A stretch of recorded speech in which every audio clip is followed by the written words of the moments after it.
Heyo,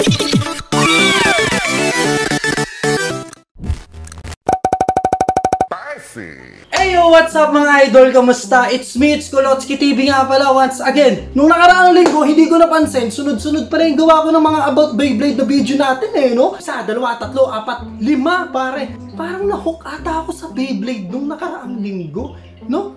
Nagustuhan ko kasi mga DIY. Puro DIY, nakipaglaban ako, tapos DIY ulit, tapos reaction video. Kaya ngayong araw, may i-unbox tayo na isang laruan dito na sure ako na magugustuhan nyo, pare. Rat-rat yung laruan na yun no? Magbabasa muna ako ng mga comments sa comment section. Eto, sabi ni Nerdspin, Tamiya naman po, Lods, next vlog. Tamiya. Okay, sige. Magba-vlog ulit tayo about Tamiya. Wala pa nga lang tayo ditong bagong Tamiya, pero yung i-unbox natin mamaya is medyo related siya sa Tamiya.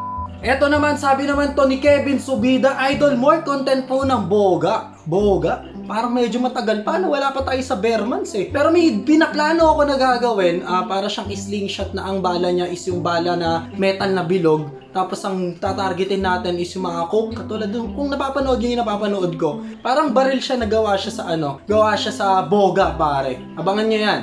Eto naman, sabi ni user CG1DM1H22N. Yan, lagay mo yung pangalan mo, idol, para mabasa natin. Sayang yung shoutout ko sa'yo. Yan, sabi niya, bili ka naman po ng Tamiyang Palengke. Wow, Tamiyang Palengke, guys. Nakakamiss din yung vlog natin ng Palengke, yung mga Palengke vlogs. Okay, sige, gagawin din natin yan. Eto naman, shoutout sa'yo, Idol David Edward. Yan, ang sabi naman niya is Kuya Airsoft Video naman. Yan, Airsoft Video, guys. Siguro yung mga pellet gun videos natin, ilalagay ko muna siya sa shorts, no? Abangan nyo, gagawa ko na para ma-update ko kayo sa mga airsoft natin dito, sa pellet gun. Yan, ilalagay ko muna siya sa shorts, no? May dahilan kung bakit ko siya ilalagay sa shorts, tsaka lagi kayong updated. Nga pala guys, yung shop natin, na leche yung shop natin, guys. Sorry nga pala sa mga nag-o-order ngayon ng mga pellet gun, pare. May nangyari kasi na may nangyari dito sa shop natin na dalawa, nag-abot-abot yung penalties, tapos na yung isang account ko is na na frozen na siya, hindi na siya na-view, yan parang na-block, and then yung isa papunta na sa ganon. Kaya ang gagawin ko, gagawa muna ako ng shop sa Lazada, abangan nyo yan, i-update ko na lang kayo, para sa mga gustong mag-order, yan, maka-order na ulit kayo, kasi akala ata nung iba, hindi na ako nagre-reply or hindi talaga ako makapag-reply guys, ang dami nagme-message sa Shopee natin na dalawang account, yung Kulotski Toys saka yung Kulotski Bang Bang, yan, yung Kulotski Toys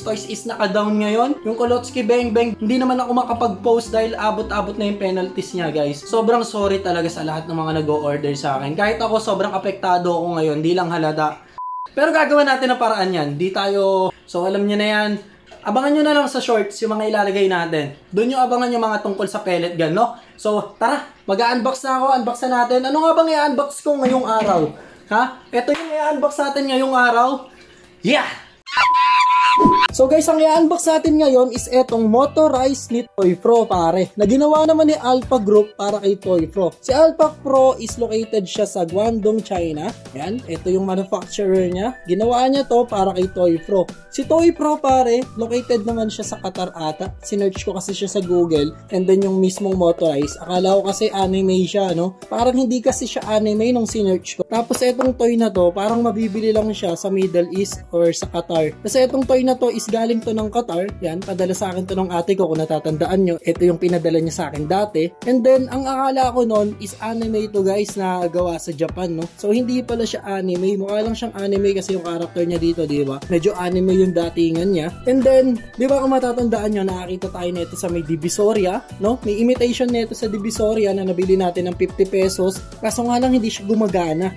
So, buksan na natin to. Ang unit nga pala natin na hawak is yung Supersonic Bullet, no? Speed 101. Yan, yung gulong nito is not but 1, not but 2, but not 3, not but 4, but 8. Pare, 8 wheels yan. Yan, no? 1, 2, 3, 4, 5, 6, 7, 8. Kasama yung nasa likod. A few moments later.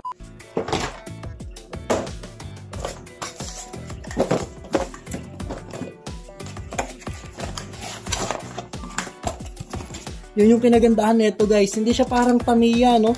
Na kailangan parts by parts is bubuin natin yan. Ito is pagdudugtong-dugtongin na lang natin. Kaya yung user manual niya is napakadali lang. And then guys, yung mga ganitong klase ng laro, mabilis lang to i-charge. Dahil maliit lang naman yung battery niya. Yan, 15 to 20 minutes, full charge siya agad yan.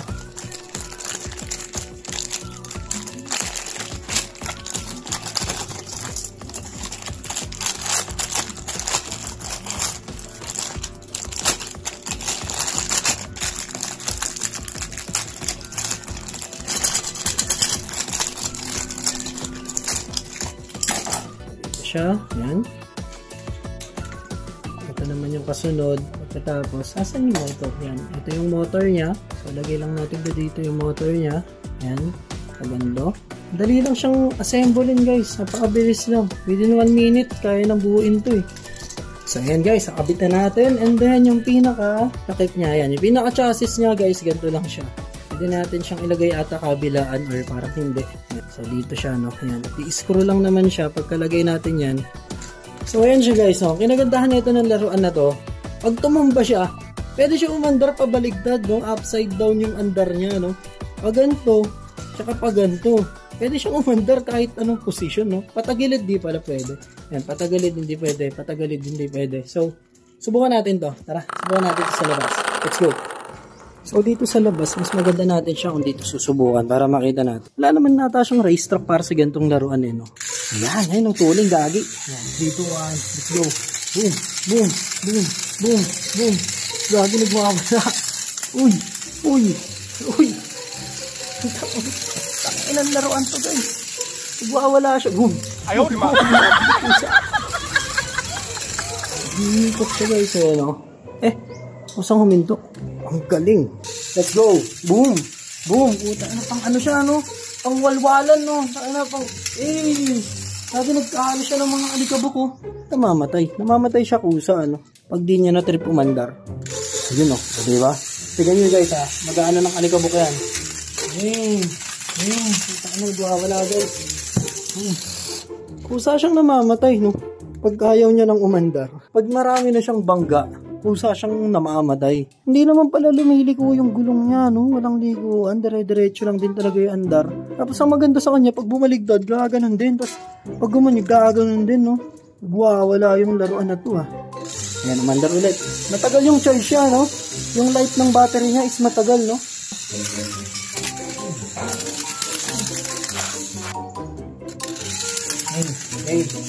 Ayaw, diba? Trip niya yung mga pusa. Kanina pa niya hinahabol yung mga pusa. Eh. So yun guys, it's time to rate. Ito na pinakamataas. Siyempre, yan. Para sa akin is 10 out of 10 tong laruan na to para sa akin. Alam niyo kung bakit? Yan. Pagdating sa pagbuo ng toy na to is napakabilis na buuin. Kung nagmamadali ka at nasa mall ka at yung anak mo is umiiyak na at gusto niya na laruan na yon, napakabilis na itong buuin para sa anak mo, no? And then pagka bukas mo ng toy na yon, is meron na siyang charge yung battery niya, no? May factory charge na siya at magagamit mo na rin. Papapataan mo na rin yung anak mo or ikaw na mismo na gusto mo maglaro is nalalaro mo na siya agad. And then pagdating naman sa life ng battery yan, medyo matagal naman siya. Magmula ngayon may charge pa rin siya pagkatapos ng pag-video natin sa labas. Yan, nagcha-charge pa rin siya, no, hanggang ngayon. So, maganda rin yung battery niya kahit maliit. Kadalasan kasi ng mga ganito kaliit na battery is nalulobat agad within ilang minutes lang, 5 to 10 minutes at or 5 minutes nalulobat na. And then itong battery nito is kanina pa natin siya pinapaandar dun sa labas. Yan, bukod para sa pag-video natin. And then hanggang ngayon, no, diba? May charge pa din. So, pagdating naman sa design ng toy is napakangas niya. And then, kasi apat yung ano niya, no? Apat sa baba, apat sa kabila yung likod niya, upside down. And then pag andar niya, yan, talbog-talbog siya na ganon. Ang laruan na to is pangbakbakan to guys, yan. Pambata talaga siya. Yan, kung pang racing yung hanap nyo, hindi pwedeng pang race to siguro. Yan. Although nakita ko sa YouTube, sinerch ko rin ito kasi nakita ko sa YouTube parang nagre-racing sila doon. Pero kung ipe-play mo na yung pinaka-toy na gusto mong racing, di ubrang racing to, no? Pagdating nito siguro sa racetrack natin na pang Tamiya, pare, kakawala to, lalabas to sa kabilang lalabas to sa racetrack. So hindi siya uubra. So yun lang guys, para sa video natin na itong rate ko sa kanya is 10 out of 10, pare. Ang presyo nga pala nito is nakita ko parang nasa 1,000 pesos. Parang, so, ewan ko na dito kung meron nito. Comment nyo rin sa comment section kung meron nito dito sa Pilipinas. O kasi hindi ko nakita na meron nito sa Philippines. Ang nakita ko lang is yung imitation niya, yung fake. Pare, nakita natin sa Divisoria. Yung tagpi 50 pesos bili ko rin, tapos di naman umaandar. Yan. So, yun lang guys, para dito sa toy na to. Para sa akin, 10 out of 10. Ikaw, anong rate mo dito? Comment mo na dyan sa baba para malaman natin. And babasahin ko lahat yan. So, kita-kits sa next video. Maraming salamat sa pagsama dito sa unboxing natin ito. Yan. Thank you and bye-bye. Let's go!